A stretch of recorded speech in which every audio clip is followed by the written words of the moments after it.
Big ships, little ships, and whatever that is. Shipbuilding is a fun and complex system in Starfield, and in today's video I'm going to break down every single part, component, detail, and thing you need to know about building ships in Starfield? You know what I mean. Let's go.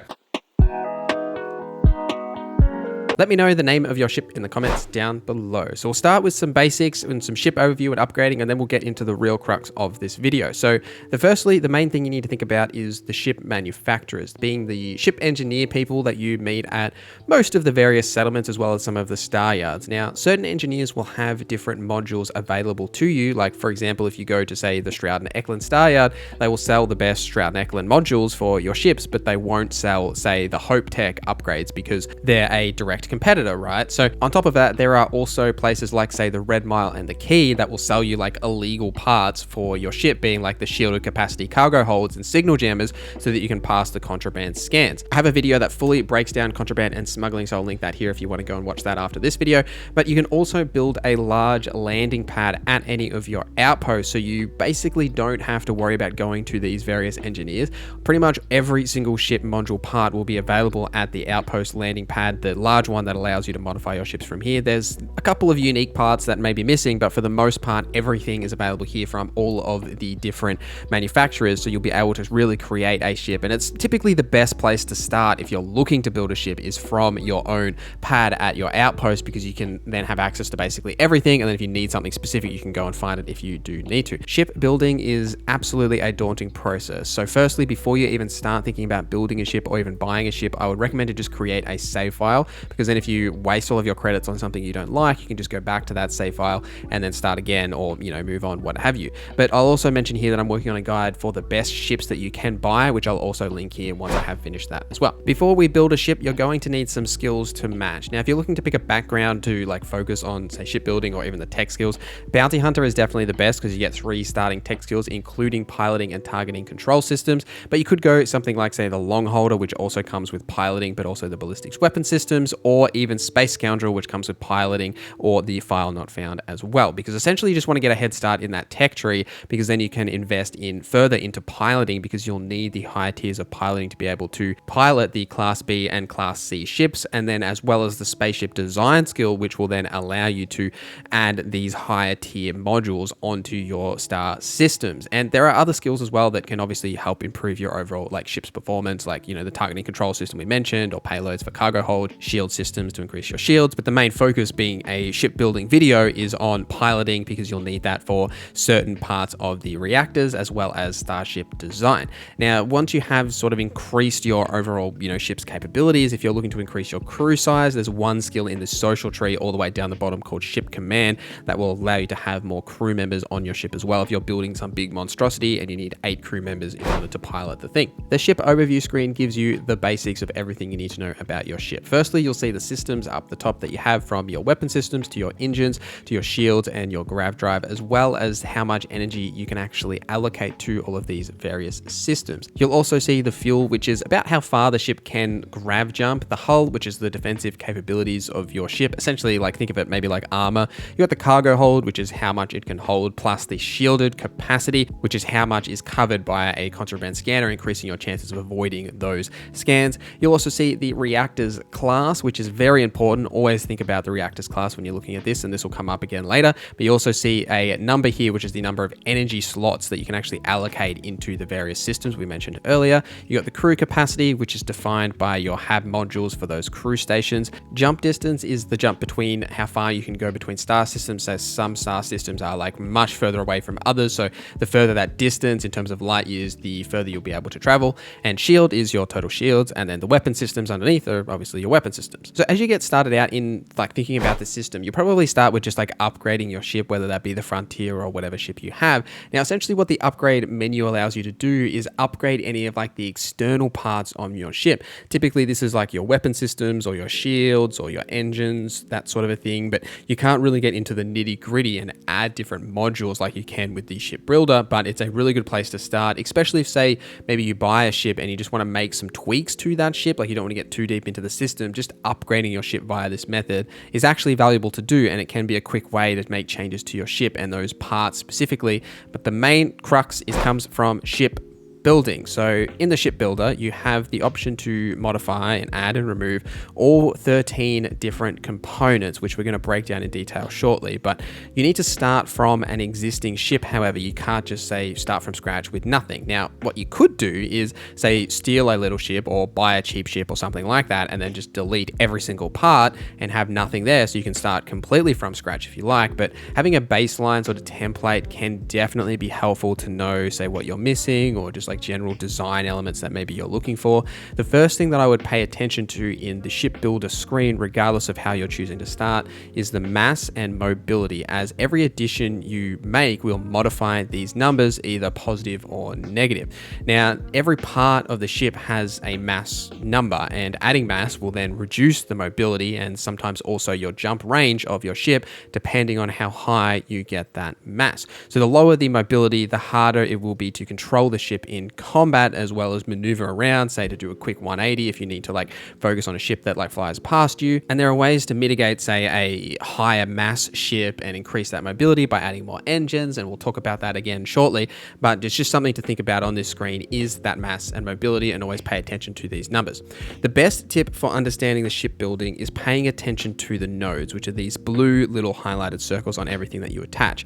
In these nodes, you can say select them and select attach, and it'll show you everything that you can attach directly onto that specific type of node, depending on like where it is. Now, this is really great to help you sort of figure out what components can go where, but it's also good for, say, structural changes to your ship. Like if you're just trying to change the silhouette or just add some finer details, you can then sort of just compare the different things that can attach to that section. Before we dive into the components, I will say again, just create a save file before you get into this stuff. It just helps so much, because then you don't waste those credits by adding parts or buying something that you don't like. It just saves you that headache. So let's get into this checklist and talking about every single specific part. So I've structured this in sort of a rough order based on the structural elements of the ship and parts to consider in a rough sort of order. And it's a really good checklist to like say return to if you're building your own ship and you just want to sort of think about things in a different way. Then I would highly recommend to return to this section of the video as you do build your own ship. We'll start with the landing bays. Now, this is the entry and exit point for your ship as you land on the ground. Now, the differences here are mostly cosmetic, but pay attention to that node that has a little arrow on it, as that indicates where you need to attach a Hab module to. Now, the Hab modules are like the habitation modules where you actually can stand inside your ship, and you need to have one of these attached to the landing bay so you have somewhere to actually go inside the ship. Now, this can be, say, on the top or on the back, depending on the landing bay, so just pay attention to that. Landing gear goes hand in hand with the landing bay. Now, you will need a certain amount of landing gear in order to support your ship, so the heavier the ship gets, the more landing gear you need. But for the most part, landing gear is again more cosmetic in its looks, but you will need to make sure that the landing gear is on the exact same level as the landing bay. So they need to be like on the bottom level of your ship, because it's what helps propel you, up in the air, and your landing bay needs to be on that exact same level. So you may get an error if they're not in line, so make sure you check the flight check, which we'll talk about again in a little bit. So keep that in mind, and then also the mass weight of your landing gear, because some of them weigh a little bit more than others, but for the most part, it's a tiny little bit of mass, and it's mostly just cosmetic changes. The next major decision to think about is the reactor. Now, this is your max energy that your ship will have, which we talked about a little bit earlier, for when you're powering the different ship systems. Now, for the reactor, I highly recommend to pick this early in your shipbuilding stage, because this will define the class of your ship. So you need that higher piloting skill to be able to build, say, a reactor that is either a B or a C class. But it's also important because there are components that we're going to talk about later, like shield generators and weapons, that require higher tiers of class before you can actually put them on a ship. So you need to make sure you have a reactor that can support them. So say if you're building a C class ship, you want to make that decision first, so you know, and then you can add those C tier engines, weapons, etc., or say B tier for that same sort of a thing. So outside of the class, when you're picking a reactor, the more power you have, the better, because the more power you can apply to these different systems. You also can pay attention to the repair rate, which is how fast like your hull will repair in combat. And the reactor also adds most of like the hull protection for your ship as well. So pay attention to that number. So obviously the higher hull, the better defenses. But the main decision I would make with your reactor is your class. So define that, and then you can think about, say, the repair rate versus the hull and the power, etc., as sort of your secondary tiers. But you've got to make sure you've got the right hull as well as the right piloting skill just to be able to fly that specific ship. I would next consider the Hab, or the habitation modules. This is where you and your crew sort of walk around in the inside of your ship. This is what I would consider next next because it defines like the inside skeleton of your ship as it's where you walk around, but it will also determine the general sort of look and feel of your ship depending on how many habitation modules you're going for and what you're sort of focusing on here. Now, these are a massive part of the ship and there's so much to think about here. So this is one of those categories that some of the specialty star yards have additional options for, like say the brig or mess hall or something like that. But the main thing as well is when you're scanning through these sizes, especially the 2x1, which is the main size that you should be adding to your ship, there are different variants that add different things. Like for example, the captain's quarters doesn't really add a workbench or, you know, crew capacity or passenger slots. It will add a navigation console and a bed, whereas a workshop adds like the industrial and the spacesuit and the weapon workbenches for you to use, like the living quarters, which will add passenger slots, or the control station, which will add, say, crew stations as well. So it depends on what you're sort of going for in your ship. The different manufacturers will have slightly different interiors as well. So maybe pick ones that are specific to say that you like better than others, but it's hard to say exactly what you should focus on here because it depends on what your ship is. I will say that workshops are super important because then you've got those workbenches there that you can actually use inside your ship. You don't have to go and find them. Passenger slots will allow you to transport passengers from, say, the mission board missions that you can get. I'll flick up here like what the different modules typically add, but it is personal preference depending on the size of your ship and what you're specifically looking for. But for the most part, it's just cosmetic changes depending on the manufacturers. And then there's obviously the different types that you'll need to consider for your specific ship. The docker is the entry and exit point when you're boarding other ships or star yards in space. Now they have full modules that you can place, or they have like little node attachments that you can add.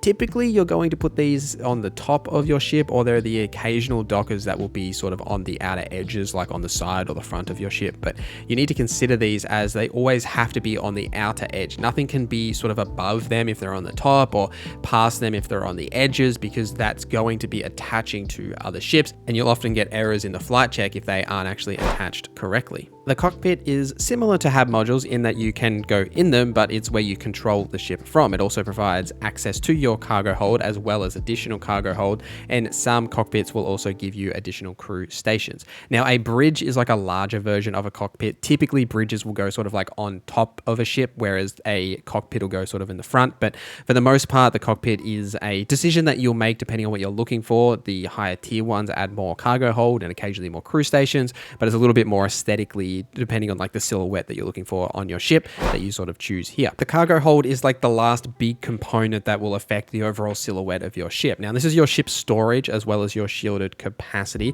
and you want to make sure you check that cargo rating. Obviously, the higher is better, so the more storage. Cargo holds are typically a very high mass item, and it definitely negatively affects your maneuverability. So finding that balance between like storage space and maneuverability is really important, and the different cargo holds can attach in, you know, different ways. Something that I really find valuable is when I'm trying to figure out what cargo hold I'm using, is using that like attached node feature that we talked about earlier and determining exactly what cargo hold I can put on each location, because they have really weird snapping points and some of them are very different. So I always find that to be a little bit helpful, but depending on what you're doing, make sure you add shielded capacity as well as have a high amount of cargo hold so you can store things on them. But just keep in mind that maneuverability, which will come into play when we talk about engines shortly. The Grav Drive is next. Now, this is a very important part, and I've saved it for this point because your jump like range in terms of light years is calculated based on your mass, and by this point we've already added most of the big mass items onto your ship. So what I'm talking about here is when you're looking at the Grav Drive, you'll see that each has like a grav jump thrust. Now, this isn't a one-to-one transfer between like the thrust that the Grav Drive has directly into the amount of light years that you can jump, because your ship's mass is also involved in that calculation. So the higher the mass, the lower amount of light years you can jump. The number that I would be looking for to hit here for most of the game is about 25 light years. That'll get you through basically all of the systems, but some of the later game systems are very far out, and you probably need about a 30 light year distance in order to actually reach them, but that's like late game stuff. So for the most part, like if you're hitting say 25, it's a great number to hit, and anything above 20 is like pretty solid. I definitely wouldn't be below 20 in terms of light year jump range.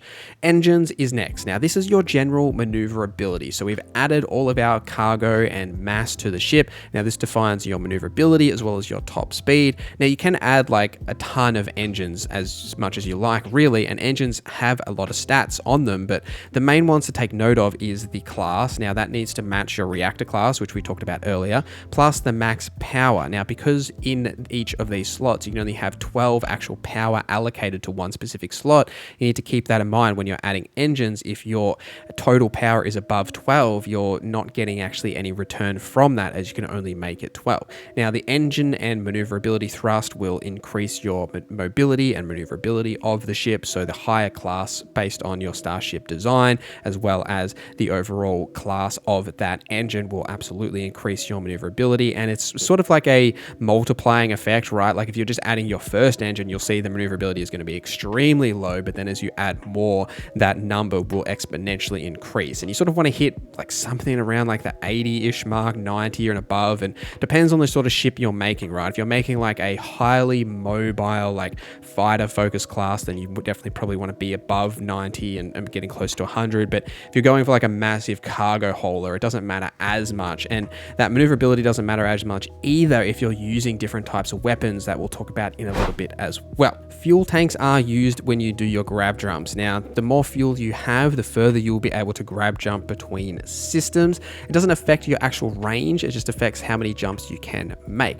For the most part, fuel tanks are pretty like inconsequential, but having a high amount of fuel will help you just be able to fast travel a little bit better, but you won't notice that much of a difference if you've got a decent grav drive. It's just something to sort of add to your ship. Your shield generator is important though. This is your shield capacity. Now you need to match the class with your reactor, so make sure you're not putting on a class of shield that's higher than your reactor. The shield max health is pretty self-explanatory what that does, but it's worth pointing out that you'll only hit your shield's max health if you have fully powered that part of your ship, and the regen rate affects how fast it will regen, and the max power is how much of that max power it takes to hit that maximum health. The Vanguard shield generator is actually amazing, and you get this just by joining the UC Vanguard. Like, it's one of the best shield generators in the game, and it's a super low class and very easy to get, so absolutely use this if you do join the UC Vanguard. Just wanted to call that out as it's such a great upgrade. The weapon systems are just as important as your shield, so you can have 3 weapon systems on your ship. Now they're assigned in the flight check screen, but we'll worry about that later. So firstly, the class needs to match your reactor again. Now consider the max power here, just like we were with engines, as each one of these like specific weapons can only have up to 12. So you don't want to be above that number again, because that's, you're not actually getting anything from that. In the early game, when you've got a weaker reactor, say you're still only in like A class or something like that, I would specialize in 2 weapon systems, because you can't really allocate full power across 3 different systems when your reactor doesn't have enough energy available. So specialize in 2 weapon systems, maximize those who get the most output in terms of combat by pump as much energy into those 2 systems. As the higher the max power you allocate, the faster they will actually regen, so you can obviously shoot more, and it's better to have those 2 on like max power than so be spread like too thin across multiple systems. When picking weapon systems, there's a few things to consider. Firstly, it's what type of weapon they are. Now typically they will say like a laser weapon's obviously a laser weapon or what have you, but you can only have 3 different types, whether that be ballistic like a cannon, or missile for missile, particle for particle, etc. There's also some weapons that will do electromagnetic damage, which will just essentially disable parts of the ship. And if you're looking to be sort of a space pirate type, having an electromagnetic weapon on your ship is hugely important, especially when combined with the targeting control system to take out that ship in a very effective manner without actually destroying or damaging the ship too much. Some weapon systems will say turret as well, which means they fire automatically when you're in range. These are great on large ships like massive cargo hulls with low mobility, because then you don't have to orientate yourself to actually have the target in your reticule. The turrets will do that for you and shoot them as long as you're within your range and sort of roughly facing them. Now, once you've decided what you're going for in terms of your weapons, make sure you go into the flight check and then assign the ship's weapons to each of these specific 3 slots, so you can then actually use them in combat. Now, the last section is structural, and I've left this for last because it's mostly like cosmetic upgrades to your ship, but say if you are struggling to put weapons on your ship, you can actually add specific spines that will give you additional weapon slots. But for the most part here, it's cosmetic and cowling and those sort of changes.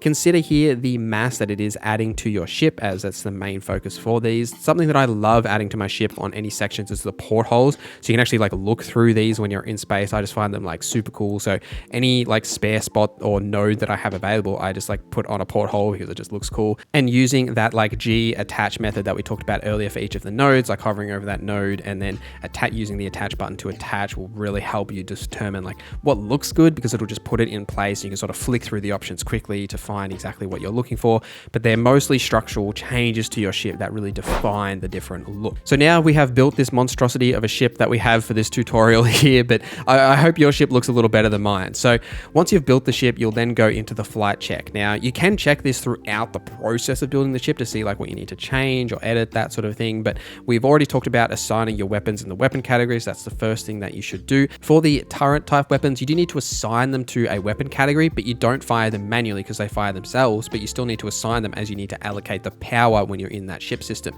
So pay attention to the warnings and errors here. If it's a warning, you can still use the ship, like it'll still work, but if it is an error, it means the ship won't actually fly and it will need to be corrected. You can also select all, which will then allow you to like color all of your ship at once rather than specific parts, or like if you're on PC, you can hold control and left click to like select 2 parts or multiple parts if you want to just change the color of those. Now on this screen as well, you can rename your ship, and it's worth pointing that out because so many people don't know this is here. So in the ship builder, in the flight check, and then the rename option will appear. You can select the name of your ship here and call it whatever you like this great name that I have chosen for this ship. You know what to do. All right, guys, let me know your thoughts on this guide and what you're calling your ship in the comments down below. Thank you guys for watching this video till the end. Thank you to our members for supporting the channel. My name is NorZZa, and I hope you have a great day.